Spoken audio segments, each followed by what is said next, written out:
العالمین والصلاة والسلام علی سید الانبیاء والمرسلین وعلی آلہ وصحبہ اجمعین اما بعد رب اشرح لی صدری ویسر لی امری واحلل عقدۃ من لسانی یفقہوا قولی رب زدنی علما رب زدنی علما رب زدنی علما۔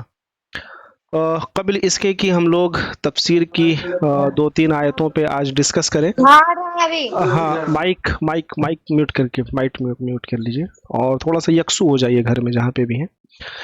درود شریف پڑھیے سب لوگ، اللہم صلی علی سیدنا و مولانا محمد وعلی آل سیدنا و مولانا محمد بارک وسلم۔ رمضان کا یہ مبارک مہینہ چل رہا ہے اور اس کی گھڑی جو بھی گزر رہی ہے وہ رحمتوں والی گھڑی جو ہم سے دور ہوتے جا رہی ہے۔ روزانہ ایک ایک روزہ اتنی تیزی سے جا رہا ہے کہ پتہ ہی نہیں چل رہا ہے کہ آج 5 رمضان ہمارا مکمل ہو گیا، اور اسی طرح سے ہوتے ہوتے ایک وقت آئے گا کہ یہ 30 روزے ختم ہو جائیں گے اور ہماری زندگی سے ایک رمضان ودا ہو جائے گا۔ اب یہ جو گھڑی گزر رہی ہے، یہ جو رمضان ہم سے ودا ہو جائے گا اور اس کی رحمتیں، اس کی برکتیں اور وہ نجات والا عشرہ، اس کا اعتکاف، اس کی شب قدر، وہ سب جس کی منہ کی خوشبو بدبو اللہ کے نزدیک مشک سے زیادہ پسندیدہ، اور اس کی بہت ساری انعامات، وہ سب جو گزر جائیں گے یہ واپس نہیں آئیں گے، ہے نا۔ اور کیا چیز رہ جائے گا آخرت کے لیے؟ صرف یہ رہ جائے گا کہ یہ جو رمضان گزر کے ہم سے ودا ہوگا، یہ کس طرح سے ہم نے گزارا، کس طرح سے ہم نے رمضان کی قدر کی، کس طرح سے اس کے ایک ایک لمحے، اس کے ایک ایک گھڑی کو ہم نے فائدہ مند اور کارآمد بنایا۔ اور اس کا کارآمد یہی ہے کہ ہم اس کی قدر کریں، جس طرح سے روزے کو رہنے کا حق ہے اس روزے کو رکھیں۔ رمضان میں اور جو اوقات ہوتے ہیں اور جو مہینے ہیں اس کے مقابلے میں رمضان میں ہم اپنی دینی سرگرمی کو، نیکی کے سرگرمی کو، صدقات خیرات کو بڑھا دیں، سیکھنے سکھانے کا جو مرحلہ ہے اسے زیادہ کر دیں، یہ بھی اس کی ایک قدر ہے۔ اور جب اس طرح سے رمضان گزر جائے گا ہم سے، تو آخرت میں یہ رمضان ہمارے لیے نفع بخش بن جائے گا۔ ورنہ اگر ہم کچھ نہ کریں، ایسے ہی رمضان کو رہنے دیں، جس طرح سے گزر رہا ہے گزرنے دیں، نہ روزے کی قدر، نہ تراویح کی قدر، نہ اعتکاف جو آئے گا اس کی قدر، نہ اس کے خود کو ہم نے بخشوانے کی فکر کی، نہ اس کے رحمت کو ہم نے سمیٹا، نہ اپنے آپ کو اللہ کی مغفرت کا مستحق بنایا، نہ اپنے آپ کو آگ سے نجات دلوانے کی فکر کی، تو پھر کیا ہے، رمضان تب بھی گزر جائے گا لیکن آخرت میں اس کا اجر ہمیں نہیں ملے گا۔ لہٰذا اب ہم فیصلہ کریں کہ یہ جو رمضان ہم سے گزر رہا ہے، پتہ نہیں آگے والا رمضان ہمیں ملے نہ ملے۔ بہت سارے لوگ آپ کے اور ہمارے درمیان تھے جو آج ہمارے درمیان نہیں ہیں، اللہ تعالیٰ ان سب کی خوب خوب مغفرت فرمائے، ان مرحومین کے لیے خوب خوب دعا کرنی چاہیے۔ اور حقیقت تو یہی ہے کہ اس دنیا کے بعد آگے جانا ہے، لیکن یہ رمضان قدر کر لیے تو آگے ملے گا، اور اگر نہیں قدر کریں گے تب بھی یہ رمضان تو گزرے گا ہی۔ اللہ تعالیٰ ہم سب کو رمضان کے روزوں کو اس کی قدر اور اس کی اہمیت کے ساتھ گزارنے والا بنائے۔ اب دیکھیے ایک چیز اور میں بتا رہا ہوں رمضان کی فضیلت کے تعلق سے، چونکہ 2-3 منٹ اور رمضان کی فضیلت پہ ہم بات کرتے ہیں۔ جو کل حدیث میں نے آپ کے سامنے پیش کی تھی، جس میں اللہ تعالیٰ نے کہا کہ الصیام لی وانا اجزی بہ، کہ روزہ کیا ہے، وہ میرے لیے ہے اور میں ہی اس کا اجر دیتا ہوں، اس کا بدلہ دوں گا۔ اور پھر آگے فرمایا کہ مومن بندہ کیا کرتا ہے، اپنے آپ کو نفس کے خواہشات سے اور اسی طرح سے اپنے آپ کو کھانے پینے سے، جو کھانا پینا اس کے سامنے رکھا رہتا ہے اس سے خود کو روکتا ہے۔ آگے فرمایا کہ روزے دار کے لیے 2 خوشیاں ہیں۔ ایک خوشی جب روزے دار افطار کرتا ہے، یعنی کہ وہ روزہ بھی اللہ کے حکم سے تھا، خود اس کے گھر میں کھانے پینے کی ساری چیزیں تھیں، دسترخوان پہ ساری چیزیں سجی ہوئی تھیں، لیکن اس نے صرف اللہ کا حکم ہے اس واسطے اپنے ہاتھ کو روکے رکھا، اپنے پیٹ کو روکے رکھا، اپنے نفس کو روکے رکھا۔ اور جب افطار ہوتا ہے، افطار کا وقت ہوتا ہے، مؤذن اذان دیتا ہے یا افطار کا وقت جس طرح سے بھی پتہ چلتا ہے، اور جب انسان افطار کرتا ہے، ایک کھجور کا ٹکڑا منہ میں ڈالتا ہے، تو گویا کہ وہ کھجور کا ٹکڑا بھی جو منہ میں ڈال رہا ہے وہ بھی اللہ کے حکم سے ڈال رہا ہے، کیونکہ وہ چیز پہلے موجود تھی لیکن اللہ کا حکم نہیں تھا، تو انسان اپنے ہاتھ کو روکے ہوا تھا۔ اب جب اللہ کا حکم ہو رہا ہے کھاؤ، تو انسان اس میں سے کھا رہا ہے۔ تو اس وقت جب انسان افطار کرتا ہے تو روزے دار کو اللہ کی طرف سے ہے کہ اس کو ایک خوشی ملتی ہے۔ اور روزے دار کے لیے دوسری خوشی کیا ہے؟ روزے دار کے لیے دوسری خوشی کیا ہے؟ اللہ تعالیٰ سے جب اس کی ملاقات ہوگی تو اس کو خوشی ملے گی۔ کیا ہی وہ موقع ہوگا اور کیا ہی اللہ کا دیدار ہوگا اور کیا ہی وہ شوق ہوگا۔ حدیث میں آتا ہے کہ مطلب جس کا خلاصہ یہ ہے کہ جنت کی اتنی نعمتیں اتنی نعمتیں اتنی نعمتیں کہ کسی انسان کے دل پر اس کا کوئی ایک شائبہ گزر نہیں سکتا، کہ انسان جنت کو جیسا بھی سوچ لے تصور کر لے، اگر جنت کسی کی امیجنیشن میں آ جا رہی ہے تو وہ جنت نہیں ہے، کیونکہ جنت کسی کی امیجنیشن میں نہیں آ سکتی، تصور سے پرے ہے جنت، اتنی بڑی نعمت۔ اور جنت میں سب سے بڑی نعمت کیا ہے؟ اللہ کا دیدار، صبح شام اللہ کا دیدار ہوگا جنتیوں کو۔ اور روزے دار کے لیے خاص طور سے یہ ہے کہ جب آخرت میں وہ اللہ سے ملے گا تب اسے دوسری خوشی ملے گی، تو اللہ تعالیٰ سے دعا کرے کہ وہ دوسری خوشی جو اللہ سے ملنے پر ہمیں ملے، اللہ اس کا بھی ہمیں مستحق بنائے اور روزے کو اسی طرح سے رکھنے کی توفیق عطا فرمائے۔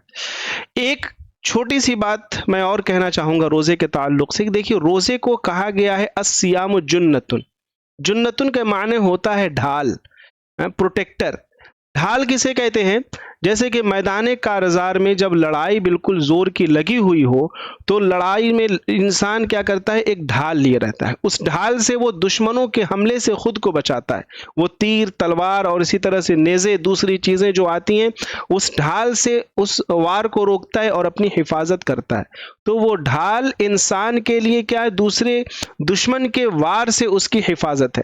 اور روزے دار کیا ہے؟ روزہ ڈھال کیسے بن جاتا ہے؟ روزہ ڈھال ایسے بن جاتا ہے کہ انسان مکمل زندگی، یہ جو ہم اور آپ سانس لے رہے ہیں، اس دنیا میں آتا ہے اور اس دنیا سے جانے تک مسلسل وہ کارزار میں ہے، میدان کارزار میں ہے، جنگ کی لڑائی اس کی جنگ لگی ہوئی ہے، لڑائی کے میدان میں ہے، اور وہ لڑائی انسان کی کس سے ہے؟ اپنے نفس سے۔ وہ لڑائی اس کی کس سے ہے؟ شیطان سے۔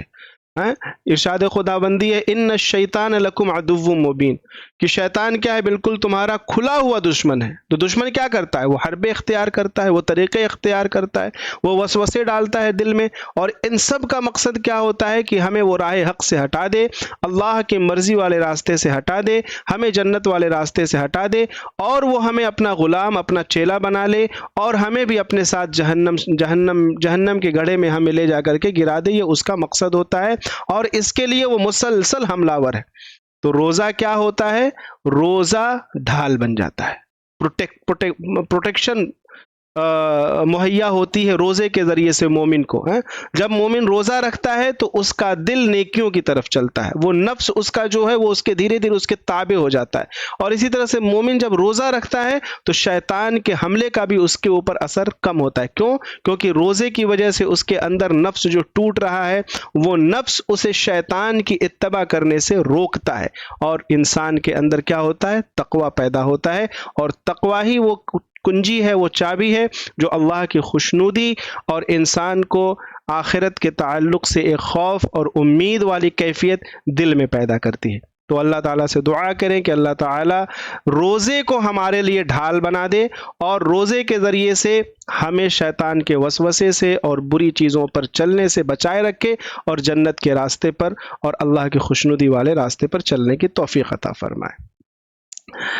تو یہ تو روزے کے تعلق سے ایک بات ہو گئی، 10 منٹ کی بات ہو گئی۔ اب آئیے اپنے اصل موضوع پر آتے ہیں۔ تو درود شریف پڑھ لیجئے، موضوع چینج ہو رہا ہے۔ اللہم صلی علی سیدنا و مولانا محمد وعلی آل سیدنا و مولانا محمد بارک وسلم۔ ٹھیک ہے،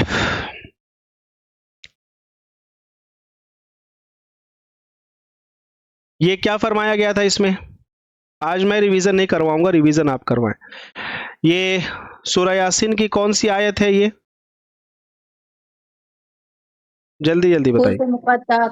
حروف مقطعات، حروف مقطعات کسے کہتے ہیں؟ اس کے کیا معنی ہیں؟ صرف اللہ کو یہ معنی صرف اللہ کو پتا ہے۔ ہاں، صرف اللہ کو پتا ہے، ہمیں نہیں پتا ہے۔ والقرآن الحکیم، اس میں کیا بات کہی جا رہی ہے؟ اللہ تعالیٰ قرآن کی قسم کھا کے اللہ تعالیٰ قرآن بہت حکمت والا ہے۔ اللہ قرآن کی قسم کھا رہا ہے، جو قرآن کیسا ہے؟ جو حکمت سے بالکل بھرا ہوا ہے نا، حکمت سے قرآن بھرا ہوا ہے۔ لیکن اللہ تعالیٰ قرآن اور قرآن کی حکمت کی قسم کیوں کھا رہا ہے؟ تو اس کا جواب اگلے آیت میں کیا فرمایا؟ انک لمن المرسلین۔ کیا مطلب ہے؟ بلا شبہ آپ صلی اللہ علیہ وسلم رسولوں میں سے ہیں۔ اچھا، رسولوں میں سے ہیں، اس کا پس منظر کیا ہے؟ رسولوں میں سے ہے، مرسلین میں سے ہیں، کیوں اللہ تعالیٰ قسم کھا کر کے یہ بات کہہ رہا ہے؟ کیونکہ لوگ ان کو نجومی کہتے تھے، جادوگر کہتے تھے، اس کی وجہ سے۔ لوگ وہ کفار مکہ اور قریش والے کہتے تھے۔ اور آپ صلی اللہ علیہ وسلم کے تعلق سے ایک بات اور بتائی گئی اگلی آیت میں، اعلیٰ صراط مستقیم، اس کا کیا معنی ہے؟ وہ سیدھے راستے پہ سیدھے چلتے تھے۔ راستے پر ہیں۔ ہاں، کون ہے سیدھے راستے پر؟ حضور صلی اللہ علیہ وسلم۔ ہاں، آپ صلی اللہ علیہ وسلم۔ رسول اکرم صلی اللہ علیہ وسلم ہے، سیدھے راستے پر ہے۔ اچھا، پھر اس کے بعد ارشاد فرمایا تنزیل العزیز الرحیم، اس میں کس کی بات ہو رہی ہے؟ قرآن شریف اللہ تعالیٰ زبردست رحم والا ہے، اسی نے اتارا ہے کس کو؟ ہاں، قرآن کو اتارا نا۔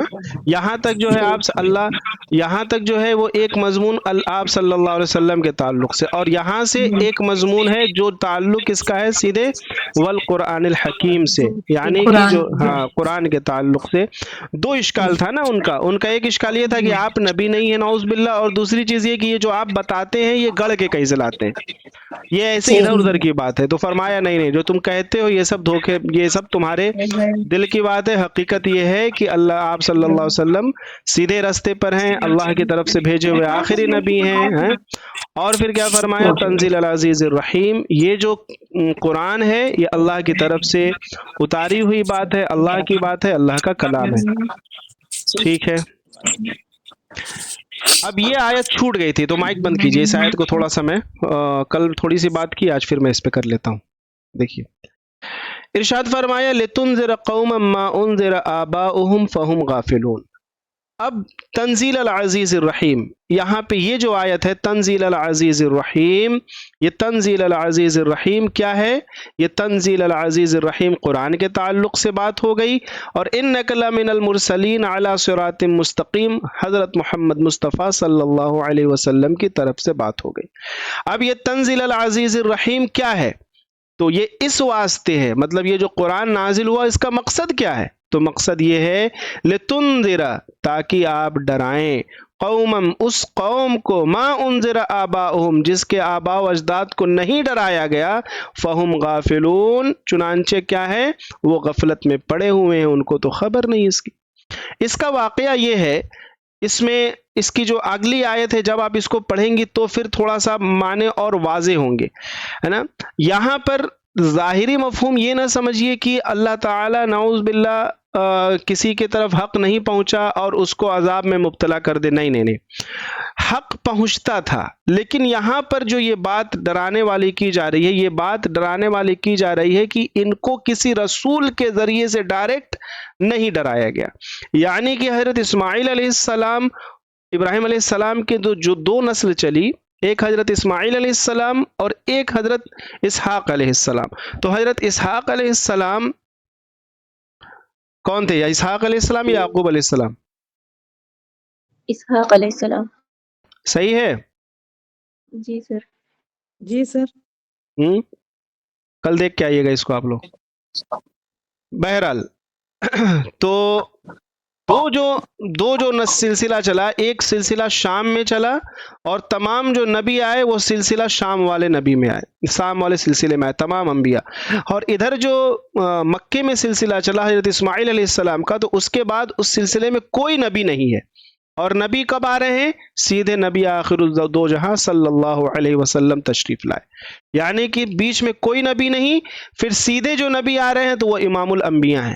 تو لتنذر قوما ما انذر آباؤہم، آپ کو نبی بنا کر بھیجا گیا، آپ کو قرآن عطا کی گئی، کیوں عطا کی گئی؟ تاکہ آپ اس قوم کو ڈرائیں جس قوم کے آباء و اجداد کو نہیں ڈرایا گیا تھا۔ تو اس کا مطلب کیا ہوا کہ کوئی نبی ان پر نہیں آیا، اس کا مطلب یہ نہیں کہ ان تک بات ہی نہیں پہنچی، کیونکہ ہم لوگوں نے کل بھی پڑھا تھا کہ جو ادھر دوسرا سلسلہ شام والا تھا، اور اس سے جو نبیوں کا پورا ایک سلسلہ، ایک پورا وہ ہے حضرت سلیمان علیہ السلام، حضرت نوح، یوسف علیہ السلام، حضرت یعقوب علیہ السلام، حضرت موسیٰ علیہ السلام، حضرت عیسیٰ علیہ السلام، یہ سب جو نبی آئے اور اپنے وقت کے نبی برحق تھے، ان کی تعلیمات کیسے نہ کیسے ان لوگوں تک پہنچتی تھی۔